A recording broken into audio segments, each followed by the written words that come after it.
लोगों को पता है कि जो भारत आज़ाद हुआ है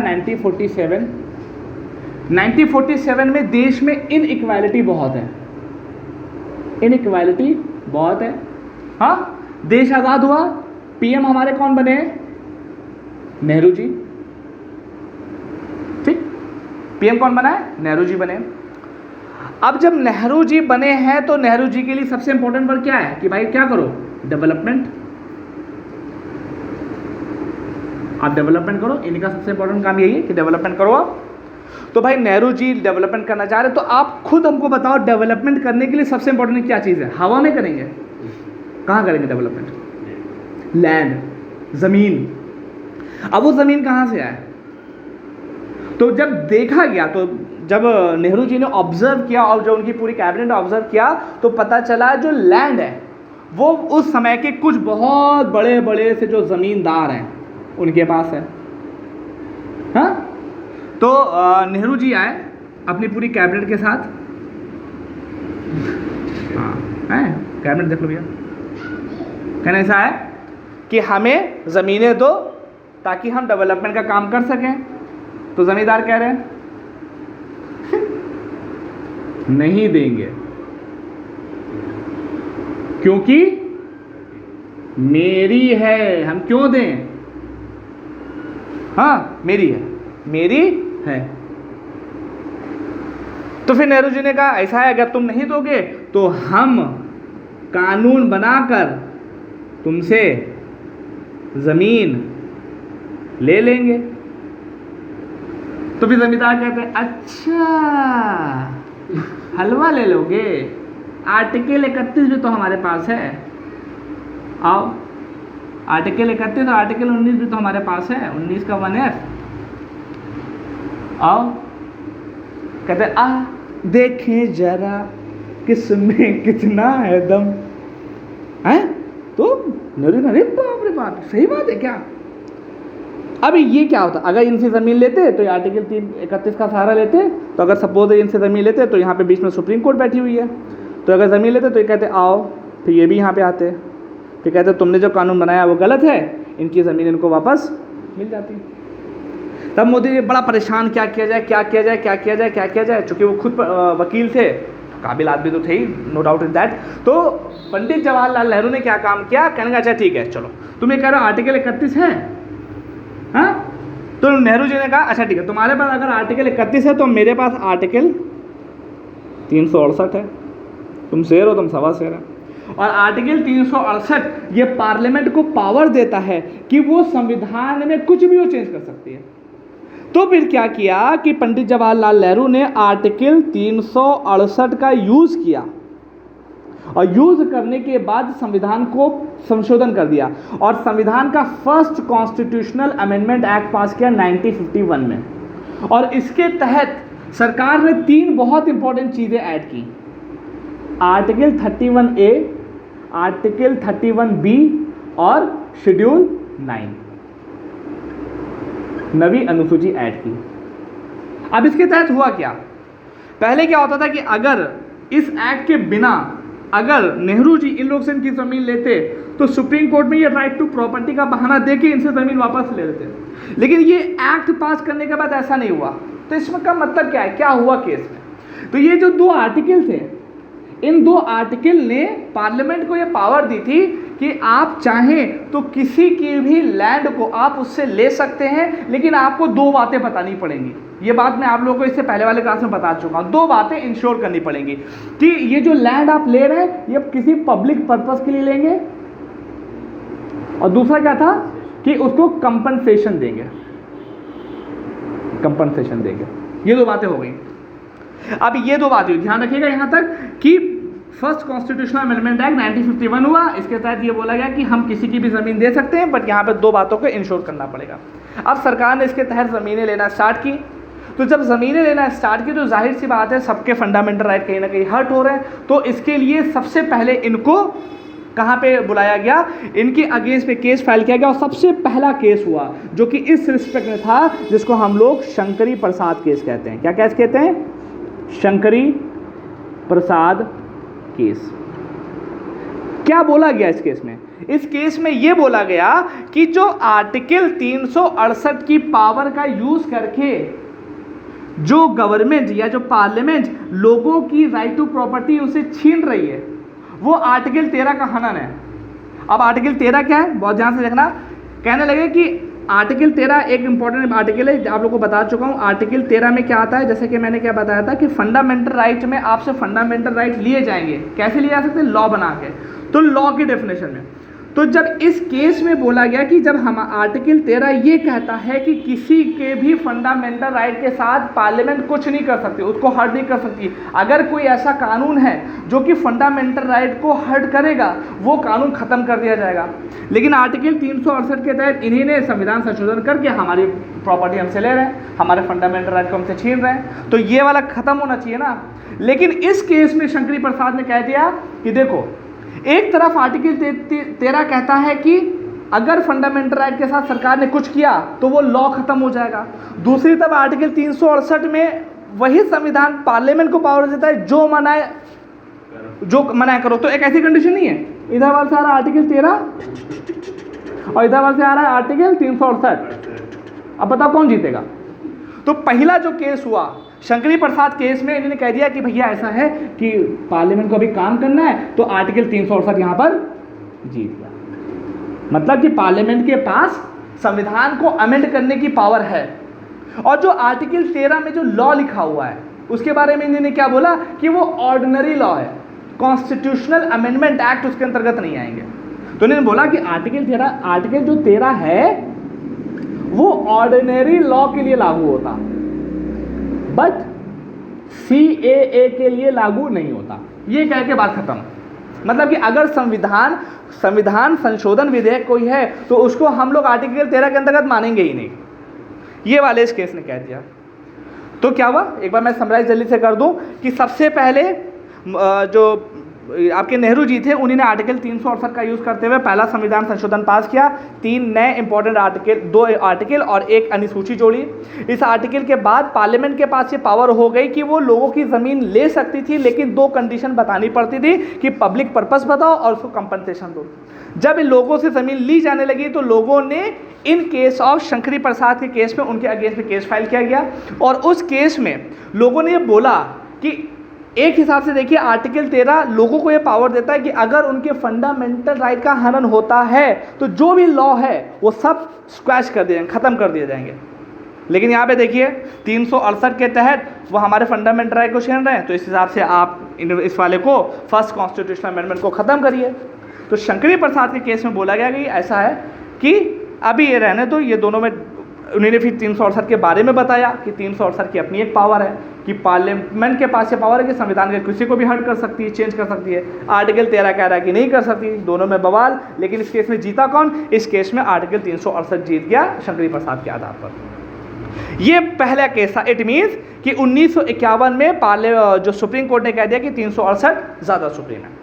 बात चलती रही, कोई इशू नहीं है। इसके बाद एक बहुत इंपॉर्टेंट कॉन्स्टिट्यूशनल अमेंडमेंट होता है जिसको हम लोग बोलते हैं 17th कॉन्स्टिट्यूशनल अमेंडमेंट एक्ट, जो कि 1964 में होता है। 1964 में होता है। और एक देखिए इसमें ज़्यादा कुछ खास नहीं हुआ, बहुत ध्यान से देखिएगा। अभी तक क्या हो रहा था, 1964 से पहले तक जो पार्लियामेंट ही मतलब कि सेंट्रल गवर्नमेंट ही लैंड जमींदारी के अगेंस्ट में और लैंड रिफॉर्म के लिए जनरली रूल बना रही थी, स्टेट गवर्नमेंट भी बनाती थी। लेकिन जो इम्यूनिटी प्राप्त थी वो सिर्फ और सिर्फ पार्लियामेंट सेंट्रल लॉ को प्राप्त थी। अगर आपने स्टेट लॉ को अगर आपने 9th शेड्यूल में डाल दिया तो उसको भी सेम इम्यूनिटी मिल जाएगी। मतलब सेम इम्यूनिटी मिल जाएगी। मतलब कि अब जो भी कानून बनाए गए हैं अगर वो 9th शेड्यूल में चले गए, स्टेट को भी पावर दे दी गई 17 कॉन्स्टिट्यूशनल अमेंडमेंट के जरिए, तो अब उसके ऊपर क्या नहीं हो सकता, जुडिशियल रिव्यू नहीं हो सकता। अब जैसे ही ये केस हुआ फिर जाहिर सी बात है, अब पहले तो सेंटर को ही झेल लेता, स्टेट गवर्नमेंट भी उसके अंतर्गत आ गई। जैसे ही ये केस हुआ फिर सुप्रीम कोर्ट में इस पर्टिकुलर चीज़ के लिए 17th कॉन्स्टिट्यूशनल अमेंडमेंट एक्ट के अगेंस्ट में सुप्रीम कोर्ट में एक केस फाइल किया गया और वो केस था Sajjan Singh. Case versus state of Punjab, ये केस फाइल किया गया सुप्रीम कोर्ट में।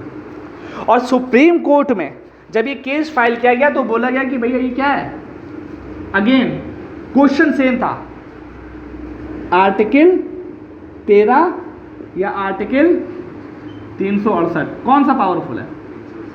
सेम केस में 3:2 की मेजॉरिटी के साथ, बहुत ध्यान से देखिएगा, 3:2 की मेजॉरिटी के साथ सुप्रीम कोर्ट ने कह दिया कि article 368 is greater than article 13। 3:2 के मेजॉरिटी से कह दिया।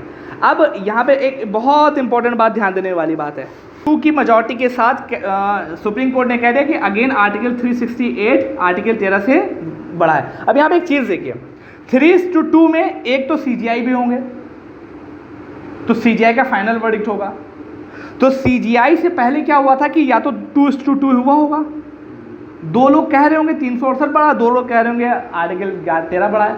तो जो 2 लोग कह रहे थे आर्टिकल 13 बड़ा है, उसमें 2 जज थे, एक थे एम हिदायतुल्लाह इसमें जज थे, और एम हिदायतुल्लाह इसमें जज थे, और एक दूसरे थे मदुलकर, जस्टिस मदुलकर। इन दोनों लोगों को कहना था कि आर्टिकल 13 को भी थोड़ा संज्ञान में लेना चाहिए। बाकी सब लोग क्या कह रहे थे कि 368 सुप्रीम है, लेकिन ये लोग कह रहे थे कि 368 सुप्रीम है, मैं मान रहा हूँ, लेकिन आप आर्टिकल 13 को क्यों हल्के से छोड़ दे रहे हो। तो इसमें जो एम हिदायतुल्लाह साहब हैं, इन्हीं ने स्पेसिफिकली एक बहुत इंपॉर्टेंट बात बोली, कहने लगे यार ठीक है वर्डिक्ट हम लोग दे रहे हैं, सीजीआई भी इसके ऊपर कहीं ना कहीं, इसमें सीजीआई का वोट इंक्लूड हो गया, तो वर्डिक्ट जो आया कहीं ना कहीं आर्टिकल 368 के रिस्पेक्ट में आया। लेकिन डिसीजन के बाद ये हुआ कि ऐसे हम कैसे छोड़ सकते हैं, अगर संविधान निर्माताओं की इस पर रियल में क्या इंटेंशन थी, अगर संविधान सभा में इसके ऊपर डिबेट होती तो कौन जीतता। तो कहने लगे यार ऐसा है कि हम 5 लोग डिसाइड कर रहे हैं, अब एक काम करते हैं, इस केस को थोड़ा सा सुपीरियरिटी के साथ देखते हैं। और सुपीरियरिटी के साथ देखने के लिए उन्होंने बोला कि ठीक है, ये 5 जजेस की बेंच थी, अब इस केस का जो मेन मैटर है वो हम लोग देखेंगे कब, 11th जज की बेंच में, 11 जजेस की बेंच में। अब इसके बारे में हम लोग पूरा डिसीजन लेंगे, क्योंकि आप लोग ये ध्यान रखिएगा, अगर कोई भी केस चल रहा है और अगर उसी सेम केस के ऊपर हमें फिर से डिसीजन लेना हो, या उसके ऊपर डिसीजन और हाई लेना हो, फिर से उसकी सुनवाई करनी हो डिसीजन की, तो उसके ऊपर सेम नंबर ऑफ जजेस नहीं आएंगे। जैसे 5 जजेस थे तो अब इससे बढ़कर आएंगे, तो इसमें 5 जजेस थे तो ये बढ़कर कितने हो गए थे, 11 जजेस की बेंच। और यही 11 जजेस की जो बेंच थी, जिसको बहुत ही मशहूर केस के नाम से जानते हैं, जिसको हम लोग क्या कहते हैं, गोलकनाथ केस। क्या कहते हैं, गोलकनाथ केस। तो मैं यहाँ से मिटा देता हूँ, इसके बाद देखते हैं। इसके बाद फिर हमारा इंपॉर्टेंट जज केस आता है, जिसको हम लोग क्या कहते हैं, गोलकनाथ केस। अब देखना है कि गोलकनाथ केस इस क्वेश्चन का क्या जवाब देता है। फिर आता है इसके बाद, चूंकि 5 जजेस के बाद आ गया था 11th, और ये केस कौन सा था, Golaknath versus again state of Punjab case था, स्टेट ऑफ पंजाब, ये केस हो गया। अब इस केस में क्वेश्चन अगेन सेम है, आर्टिकल 13 और आर्टिकल 368 सेम क्वेश्चन, लेकिन जो जजमेंट आया वो एकदम बरक्स, मतलब एकदम उल्टा। इस गोलकनाथ केस ने कह दिया कि ऐसा है कि पार्लियामेंट के पास सब कुछ पावर है, लेकिन फंडामेंटल राइट को अमेंड करने की एब्सोल्यूट पावर नहीं है। कह दिया है कि एब्सोल्यूट पावर नहीं है। और जुडिशियल रिव्यू जो है वो तो हम लोग लेंगे ही भाई, कहीं नहीं लेंगे, जुडिशियल रिव्यू भी हम लोग इस रिस्पेक्ट में ले सकते हैं। तो गोलकनाथ केस में क्या इंपॉर्टेंट चीज़ हो गई कि इससे पहले कौन जीत रहा था, इससे पहले हमारे जीत रहे थे आर्टिकल 368, लेकिन इस केस में किसको जिता दिया गया, आर्टिकल 13 को। और ये बात क्यों हुई, ये बात स्टार्ट क्यों हुई, ये वही 2 main important personality, M Hidayatullah साहब। एम हिदायतुल्लाह साहब कौन है, ये वही पर्सन है जो कि जस्टिस से चीफ जस्टिस ऑफ इंडिया बने और चीफ जस्टिस ऑफ इंडिया से भारत के प्रेसिडेंट भी बने। और इन्हीं दोनों की मदद से एम हिदायतुल्लाह साहब और मधुलकर साहब की वजह से ये बहस डिबेट सामने आई। और अगर ये दोनों ना होते तो ये बात वहीं पे ख़त्म होती, आर्टिकल 368 हमेशा सुप्रीम रहता। तो बहरहाल उन्होंने क्या बोला कि पार्लियामेंट जो है वो फंडामेंटल राइट को अमेंड नहीं कर सकती, it means fundamental right absolute हो गए। दूसरी बात उन्होंने क्या बोली कि अगर पार्लियामेंट कुछ भी कर रही है तो उसके अगेंस्ट में हम लोग कुछ ना कुछ जुडिशियल रिव्यू ले सकते हैं। और जुडिशियल रिव्यू लेने के बाद उन्होंने एक चीज़ और भी बोली कि ये जो सब लोग कहते हैं आर्टिकल 13, जो कि शंकरी प्रसाद केस में क्या कहा था कि आर्टिकल 13 सिर्फ ऑर्डिनरी लॉ के लिए, वो गलत है। आर्टिकल 13 कॉन्स्टिट्यूशनल अमेंडमेंट एक्ट के लिए भी होगा, भले ही किसी के लिए हो। पहली बात, पार्लियामेंट फंडामेंटल राइट को अमेंड नहीं कर सकती। दूसरी बात, जुडिशियल रिव्यू का भी प्रोसेस हो सकता है। और तीसरी चीज़ कि आर्टिकल 13 के तहत जो कि शंकरी प्रसाद केस में क्या बोला गया था कि CAA आर्टिकल 13 की एम्बिट में आता ही नहीं है, इन्होंने कहा आता है। ये केस कब हुआ? 1967। ध्यान रखना, बहुत इंपॉर्टेंट केस है। ये वही साल है कि जिस दिन बवाल स्टार्ट हो गया। ये वही साल है कि जिस समय हमारे देश ने एक नए और एनर्जेटिक प्राइम मिनिस्टर का उदय होता है, जिसको हम लोग प्राइम मिनिस्टर इंदिरा गांधी बोलते हैं। मैडम आ गई हैं, अभी नहीं है, हाँ अभी कुछ बोल नहीं रही हैं। कब जजमेंट आया? 1967। इस समय कौन पावरफुल है? सुप्रीम कोर्ट, है ना। आर्टिकल 13 ज़्यादा पावरफुल है, मतलब सुप्रीम कोर्ट ज़्यादा पावरफुल है, पार्लियामेंट पावरफुल नहीं है। अब मैडम कैसे सह रही है मुझे नहीं पता। 67 गुजरा, 68 गुजरा, 69 गुजरा, 70 गुजरा, कहीं ऐसी की तैसी। हटाओ, तुम शेर हो, तुम सवाल दे रहे हैं। मैडम से रहा नहीं गया और फिर मैडम ने कहा ठीक है चलो बहुत हो गया, चूहे बिल्ली का खेल, आर्टिकल 13 आर्टिकल 68 खेल ही खत्म करते हैं। मैडम लेके आई 24वां संविधान संशोधन। कौन सा लेके आई? 24th constitutional amendment act 1971। मैंने कहा अच्छा ठीक है, बहस ही हम खत्म कर रहे हैं। कहने लगे आर्टिकल 13 में भी हम अमेंडमेंट करेंगे और आर्टिकल 368 में भी करेंगे। क्या करेंगे? वही सारी बात कि पावर जो है वो पार्लियामेंट के पास लाना चाह रही थी मैडम। तो मैडम ने इसके अंतर्गत क्या किया कि इन्होंने जो आपके गोलकनाथ वाले केस का जो जजमेंट था उसको एकदम चेंज करते हुए कहा कि पार्लियामेंट के पास ये स्पेसिफिक पावर है। क्या है? इन 2 अमेंडमेंट चेंज किए कि पार्लियामेंट के पास ये स्पेसिफिक पावर है कि वो पूरे कॉन्स्टिट्यूशन को चेंज कर सकती है, कॉन्स्टिट्यूशन को चेंज कर सकती है और साथ ही साथ including fundamental right, including fundamental right. जैसे अभी गोलकनाथ ने क्या कहा था कि पार्लियामेंट सब कर सकती है अमेंडमेंट, लेकिन फंडामेंटल राइट को नहीं। मैडम ने कहा पार्लियामेंट कॉन्स्टिट्यूशन को तो अमेंड कर ही सकती है, साथ ही साथ फंडामेंटल राइट को भी कर सकती है। और फिर उन्होंने वही बोल दिया कि अब संविधान ये कहता है कि CAA will not come under article 13, मतलब अब आर्टिकल 13 के अंतर्गत CAA नहीं आएगा। अब इस हिसाब से कौन पावरफुल हो गया? अगेन कौन पावरफुल हो गया? पार्लियामेंट यहां से हो गई पावरफुल।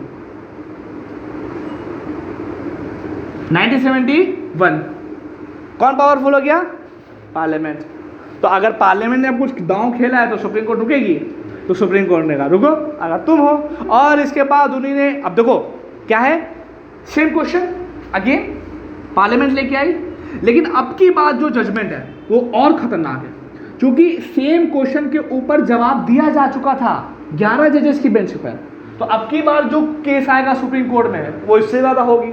तो उसके बाद 24th कॉन्स्टिट्यूशनल अमेंडमेंट के बाद एक केस फाइल होता है सुप्रीम कोर्ट में, जिसको हम लोग बोलते हैं केशवानंद भारती केस 1973। और ये इंडियन हिस्ट्री का अभी तक का सबसे लैंडमार्क जजमेंट 13 जजेस थे, 13 जजेस के ऊपर था, 13 जजेस के ऊपर था। अब इस केस में क्या किया गया, क्या चीज़ चेक की गई? इसमें चेक किया गया कि ये बताइए कि जो 24th कॉन्स्टिट्यूशनल अमेंडमेंट एक्ट है क्या वो सही है, क्या वो सही है? और गोलकनाथ केस को भी चेक करिए, गोलकनाथ केस के बारे में भी बात बताइए। और तीसरा क्वेश्चन बताइए, इसके अंतर्गत 3 मेन क्वेश्चन पूछे गए। पहला क्वेश्चन क्या कि जो 24वें संविधान संशोधन के तहत जो भी चेंजेस किए गए हैं क्या वो सही है गलत?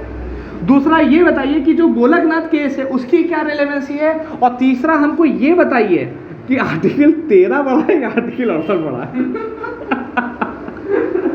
मतलब ये खत्म ही नहीं हो रहा है। तो देखो क्या हुआ, पहले क्वेश्चन के जवाब में केशवानंद भारती केस ने बोला कि नहीं, जो पहला क्वेश्चन है, पहले क्वेश्चन का जो आंसर है वो ये है कि पहले क्वेश्चन का आंसर जो केशवानंद भारती केस ने दिया कि पार्लियामेंट के पास पावर है। इट मींस पहले क्वेश्चन में पार्लियामेंट जीत गई, मतलब कि कॉन्स्टिट्यूशन को अमेंड करने की जो पावर है, कॉन्स्टिट्यूशन को जो अमेंड करने की पावर है वो पार्लियामेंट के पास है, पार्लियामेंट जीत गई।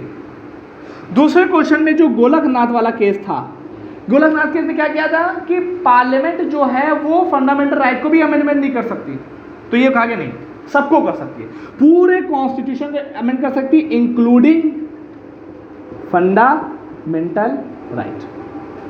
गोलकनाथ केस के गोलकनाथ ने क्या बोला कि फंडामेंटल राइट को अमेंड कर ही नहीं सकती, लेकिन केशवानंद भारती कैसे का नहीं, गोलकनाथ वाले सिस्टम में अलग थे, कॉन्स्टिट्यूशनल अमेंडमेंट होगा साथ में फंडामेंटल राइट को भी अमेंड कर सकती है। और गोलकनाथ ने क्या कहा था कि अमेंडमेंट तो हो सकता है लेकिन फंडामेंटल राइट को अमेंडमेंट नहीं होगा, फंडामेंटल राइट अमेंडमेंट होगा, केशवानंद भारती केस ने कह दिया। और तीसरे क्वेश्चन में जो सबसे इंपॉर्टेंट चीज हुई जो आप लोग के सामने है कि आर्टिकल 13 बड़ा है या आर्टिकल 368 बड़ा है, तो पार्लियामेंट जो केशवानंद भारती केस में सुप्रीम कोर्ट ने इस पे कह दिया कि ऐसा है कि अब ये डिबेट खत्म करेंगे हम कि कौन यहाँ पे पावरफुल है, यहाँ पर कोई पावरफुल नहीं है, पार्लियामेंट के पास ये एब्सोल्यूट पावर है कि वो संविधान को अमेंड कर सकती है, लेकिन जब वो अमेंड करने लगेगी तो उसको इस बात का ध्यान रखना पड़ेगा कि संविधान के वो कौन कौन से ऐसे फीचर हैं कि जिसको अगर अमेंड किया गया तो हमारा संविधान नहीं रह जाएगा। तो लोगों ने कहा सुप्रीम कोर्ट कहना क्या चाहती, समझ में नहीं आया, तो सुप्रीम कोर्ट ने कहा रुको, उस एक चैप्टर को, एक नए चैप्टर को जो भारतीय जुडिशरी के सिस्टम में इंडियन राज्य व्यवस्था के संबंध में जोड़ा जाता है, हम ऐड करने जा रहे हैं और उसको हम बोलेंगे बेसिक स्ट्रक्चर। बेसिक स्ट्रक्चर में सुप्रीम कोर्ट ने कह दिया कि संविधान की कुछ ऐसी चीज हैं कि जिसको पार्लियामेंट कभी अमेंड नहीं कर सकती, बाकी सबको अमेंड कर, पूरे संविधान को कर सकती है, फंडामेंटल राइट को भी कर सकती है, लेकिन उन चीज को अमेंड नहीं करेगी जो कि संविधान निर्माताओं ने जब बनाया होगा वो उस समय सोच रहे थे कि ये बेसिक है, ये नहीं खत्म होना चाहिए कभी, उस चीज को कभी अमेंड नहीं करेगी। तो क्वेश्चन ये आता है कि कौन कौन सी चीजें हैं, कौन कौन सी चीजें हैं कि जो कि इसके अंतर्गत इंक्लूड की जाती हैं। तो बहुत इंपॉर्टेंटली ध्यान रखिएगा, ये एक इवॉल्विंग टॉपिक है, ये समय समय के साथ सुप्रीम कोर्ट की डिफरेंट जजमेंट के बाद इस चीज को इंक्लूड किया गया। तो इसकी स्टार्टिंग 1973 में हुई, बेसिक स्ट्रक्चर का कॉन्सेप्ट 1973 में केशवानंद भारती केस में आता है, और इस केस में सुप्रीम कोर्ट ने कह दिया कि पार्लियामेंट के पास एकदम पावर है कि पूरे संविधान को अमेंड कर सकती है, लेकिन कुछ चीज़ को अमेंड नहीं कर सकती, और वही जो चीज़ इसको अमेंड नहीं किया जा सकता उसको हम बेसिक स्ट्रक्चर बोलेंगे। और बेसिक स्ट्रक्चर में क्या क्या आता है, इसमें वही चीज़ आएंगे जो समय के साथ सुप्रीम कोर्ट खुद बता रही है, जैसे जुडिशियल रिव्यू, वो भी इसका एक पार्ट है। इसी तरीके से harmony between fundamental right and the DPSP, ये भी इसी का पार्ट है। इसी तरह की कई चीज़ें इसके अंतर्गत आती हैं। ये था आपका बेसिक स्ट्रक्चर का बेसिक कॉन्सेप्ट जो कि इवॉल्व हो गया था। पॉइंट ये है कि अभी मैडम गई नहीं है, मैडम से रहा नहीं जाता है, तो अभी मैडम गई नहीं है, और मैडम ने क्या काम किया कि एक हिसाब से देखो तो यहाँ पर सुप्रीम कोर्ट को थोड़ी पावर मिल गई और थोड़ा सा पार्लियामेंट के पास पावर कम हो गई, ये चीज़ें चल रही हैं। इट मीन्स कि अब हार्मनी है बिटवीन में, ना ही आर्टिकल 13 इतनी तगड़ी बहस नहीं है। लेकिन इसी बीच में एक इंसिडेंट हो जाता है। एक इंसिडेंट ये होता है कि चुनाव चल रहे हैं, इसको मैं मिटा दे रहा हूँ, चुनाव चल रहे हैं, और चुनाव में जो मैडम है, मैडम के ऊपर एक इल्ज़ाम लगता है कि मैडम ने जो उस समय चुनाव हो रहे थे उसके अंतर्गत की है कुछ धांधली, माल प्रैक्टिस की है। और माल प्रैक्टिस के बारे में Indira Gandhi versus Nehru Gandhi versus Rajnarayan case एक इलाहाबाद हाई कोर्ट में फाइल किया जाता है। और इस Allahabad high court madam Indira Gandhi को, इलाहाबाद हाई कोर्ट क्या करता है, मैडम इंदिरा गांधी को ये प्रूफ कर देता है कि मैडम इंदिरा गांधी ने इलेक्शन में माल प्रैक्टिस की है। माल प्रैक्टिस का मतलब कि जब चुनाव हो रहा था तो सरकारी मशीनरियों को यूज़ किया और ताकि उनको उससे बेनिफिट मिल सके। जैसे लाउड स्पीकर खाली मैडम बजाएंगी, हाँ, माल प्रैक्टिस। तो और इसके ऊपर हाई कोर्ट ने क्या काम किया, इनको सज़ा दे दी कि भैया 6 साल तक तुम्हारे लिए, अल्लाह रहम करे, 6 साल तक आप किसी भी तरीके का इलेक्शन नहीं लड़ सकती और ये पोस्ट नहीं होगी, फला फला कई तरह के दिए। मतलब उनका जो चुनावी करियर, अगर ये जजमेंट लागू हो जाता तो इनका पूरा चुनावी करियर खत्म हो जाता। लेकिन थी प्राइम मिनिस्टर, डिसीजन आया, देश में बवाल। अब जब देश में बवाल हुआ तो मैडम इंदिरा गांधी ने कहा कि भैया अभी हमारे पास एक पावर है कि हाई कोर्ट ने फैसला दिया है, हम कहाँ जा सकते हैं, सुप्रीम कोर्ट जा सकते हैं। तो मैम ने कहा कि हम सुप्रीम कोर्ट जाएंगे, लेकिन सुप्रीम कोर्ट जाने से पहले एक बम दाग के जाएंगे। हाँ, मैंने कहा सुप्रीम कोर्ट जाने से पहले एक बम दाग के जाएंगे। तो कहा एक बम दागेंगे, तो कहा 2 दाग देंगे। तो उनके कैबिनेट वालों ने कहा मैम क्या करेंगे, क्या रुके रहो तुम, अब हमको किचन कैबिनेट की तरह काम करने दो। तो मैडम ने पहला बम दागा। कब दागा, सुप्रीम कोर्ट जाने से एक दिन पहले। जैसे कल सुप्रीम कोर्ट जाना, उनको अपील करने के लिए एक दिन पहले बम दाग दिया। और वो बम क्या था, 39th कॉन्स्टिट्यूशनल अमेंडमेंट एक्ट दाग दिया बम। इसके तहत क्या किया इन्होंने, बहुत सारी चीज़ें की, लेकिन एक बहुत इंपॉर्टेंट चीज़ इन्होंने की। क्या की, कहने लगे कि ऐसा है कि अगर ये कुछ इलेक्शन, आर्टिकल 71 में एक बात दी गई है कि अगर president, vice president, prime minister या लोकसभा के स्पीकर का अगर कोई चुनाव है और उसमें कोई दिक्कत होती है तो इसको कौन देखेगा, सुप्रीम कोर्ट। मैडम ने कहा ऐसा है कि अब हम आर्टिकल 329 लेके आ रहे हैं, 329A, जिसके तहत अब सुप्रीम कोर्ट से ये पावर छीन ली जाएगी। और ये पावर क्या, सुप्रीम कोर्ट के पास नहीं, सुप्रीम कोर्ट नहीं जाओगे। अब इसके लिए क्या होगा, अगर इनके इलेक्शन में कोई दिक्कत आती है, इनके इलेक्शन प्रोसेस में कोई दिक्कत आती है, तो उसको कौन देखेगा, एक कमेटी बनेगी, कमेटी बनेगी और कमेटी इसके बारे में जांच करेगी, वैसे प्रोसीजर। सुप्रीम कोर्ट से पावर ले ली गई। ये तो किया ही किया, ये पहला बम था। और दूसरा बम उन्होंने गिराया नेशनल इमरजेंसी का, दूसरा बम, बमा बूम बूम बूम, बवाल के बाद जब इतनी बेइज्जती हो गई तो फिर इसके रिजल्ट में क्या हुआ कि मैडम गई इलेक्शन हार। इलेक्शन में मैडम को हो गई डिफीट। और कौन आया, जनता दल की सरकार आई। और जनता दल की सरकार, गवर्नमेंट आई। और गवर्नमेंट आने के बाद जो जो चीज़ें मैडम ने 39th कॉन्स्टिट्यूशनल अमेंडमेंट में की थी, और साथ ही साथ जो नेशनल इमरजेंसी में बहुत सारे रूल्स एंड रेगुलेशन बनाए थे, उन सब चीज़ों को अंडू करने के लिए मोरारजी देसाई सरकार ने क्या काम किया, उसको अंडू कर दिया। अंडू का मतलब जो चीज़ें पहले की तरह थी उसी की तरह कर दी। तो अब पहले क्या था, 329A नहीं था, इसको ख़त्म कर दिया। किसने, मोरारजी देसाई ने 329A को ख़त्म कर दिया। और इसी तरीके से बहुत सारे उन प्रोविज़न को भी अंडू कर दिया जो कि इमरजेंसी के दौरान मैडम ने लागू की थी। ये बात हो गई, बात ख़त्म हो गई। तो यहाँ पर क्या चीज़ सीखने को मिली, यहाँ पर ध्यान रखिएगा। यहाँ पर देखिएगा, सुप्रीम कोर्ट से एक पावर छीनी जा रही है, मतलब सुप्रीम कोर्ट की जो जुडिशियल रिव्यू की पावर है वो उनसे छीनी जा रही है। बेसिक स्ट्रक्चर का एक पार्ट जुडिशियल रिव्यू है, अभी कैसे आगे बताएंगे। तो इस केस को तो सरकार नहीं, आने वाली सरकार ने ठीक कर दिया। इसके बाद यहाँ पे चीज़ें रुकी नहीं। इसके बाद एक बहुत ही इंपॉर्टेंट संविधान संशोधन आता है कि जिसको हम लोग क्या बोलते हैं, 42nd कॉन्स्टिट्यूशनल अमेंडमेंट एक्ट। 39 हुआ, इसको सरकार ने ही, दूसरी सरकार ने ही ठीक कर दिया, ज़्यादा कुछ इसमें इफ एंड बट नहीं हुई। लेकिन इसके बाद 42nd कॉन्स्टिट्यूशनल अमेंडमेंट एक्ट आता है 1976, 42nd कॉन्स्टिट्यूशनल अमेंडमेंट एक्ट है। अब ये एक ऐसा कॉन्स्टिट्यूशनल अमेंडमेंट एक्ट है कि जिसको हम लोग क्या बोलते हैं, मिनी कॉन्स्टिट्यूशन। मिनी कॉन्स्टिट्यूशन मतलब कि इसने संविधान का कोई ऐसा पॉइंट नहीं था कि जिसको छोड़ा था, हर चीज़ को इसने टच किया था। और इसको टच करने के बाद मैडम ने इस रिस्पेक्ट में ये बोल दिया, 42nd कॉन्स्टिट्यूशन में ये बोल दिया गया कि ऐसा है कि अब हम ये कहने जा रहे हैं कि पार्लियामेंट के पास कॉन्स्टिट्यूशन को अमेंड करने की एब्सोल्यूट पावर है। फिर से मैडम ने बोला एब्सोल्यूट पावर है। एब्सोल्यूट मतलब जो मन आएगा वो हम करेंगे। और साथ ही साथ इसके अगर ये कर रहे हैं तो हम जुडिशियल रिव्यू इसके अगेंस्ट नहीं लिया जा सकता, जुडिशियल रिव्यू नहीं लिया जा सकता। और बहुत इंपॉर्टेंट चीज़, एक चीज़ और ध्यान रखिएगा, और इसमें मैम ने एक चीज़ और बोली कि अगर किसी डीपीएसपी को लागू करने के लिए हमें फंडामेंटल राइट को कम करना पड़ रहा है तो हम उसको कम कर देंगे। कहा कि अगर डीपीएसपी को लागू करने के लिए हमें फंडामेंटल राइट को थोड़ा कम करना पड़ा है तो हम उसको कम कर देंगे। ये चीज़ें की थी। अब इस चीज के आने के बाद फिर क्या होता है कि एक केस फाइल किया जाता है सुप्रीम कोर्ट में मिनर्वा मिल्स केस के नाम से।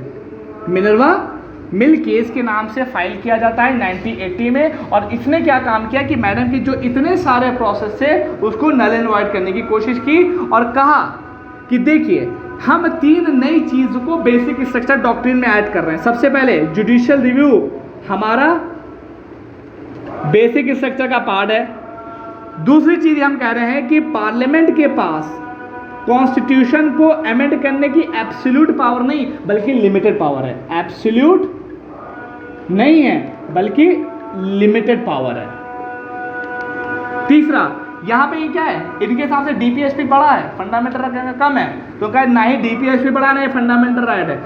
क्या है, हार्मनी है, harmony between fundamental right and DPSP. It means कि फंडामेंटल राइट नहीं बढ़े हैं ना ही डीपीएसपी बढ़ा है, दोनों के बीच में एक हार्मनी है। तो यहां पर आने के बाद देखिए जुडिशियल रिव्यू को क्या कर दिया गया, बेसिक स्ट्रक्चर का पार्ट बना दिया गया। इट मींस कि अब चाहे पार्लियामेंट कुछ कर ले लेकिन जुडिशियल रिव्यू को खत्म नहीं कर सकती। तो ये मिनर्वा मिल्स केस है जिसने आखिरी में आने के बाद ये कह दिया कि अब पार्लियामेंट के पास जो अमेंडमेंट की पावर है वो लिमिटेड है, एब्सोल्यूट नहीं है बल्कि वो लिमिटेड है। और जुडिशियल रिव्यू भी अब बेसिक स्ट्रक्चर का पार्ट है, मतलब उसको कभी छीना नहीं जा सकता। अब इस हिसाब से देखें तो कौन पावरफुल है, अगेन एक हिसाब से देखो तो कहीं ना कहीं पार्लियामेंट के पास अमेंड करने की तो पावर है लेकिन एब्सोल्यूट नहीं बल्कि वो लिमिटेड है। और ये हमारे एक बेसिक स्ट्रक्चर का पार्ट है। और ये ध्यान रखिएगा ये तीनों चीज़ हमारे बेसिक स्ट्रक्चर का पार्ट है और ये तीनों चीज़ें आप लोग को ध्यान में भी रखनी है। ओके, तो ये यहाँ तक के लिए है और बाकी चीज़ों को देखिएगा, आगे बढ़ाइएगा, लागू करिएगा, समझिएगा, नहीं समझ में आएगा 2 बार देखिएगा, बाकी जो बचेगा हमसे क्लास में पूछ लीजिएगा। Thank you very much.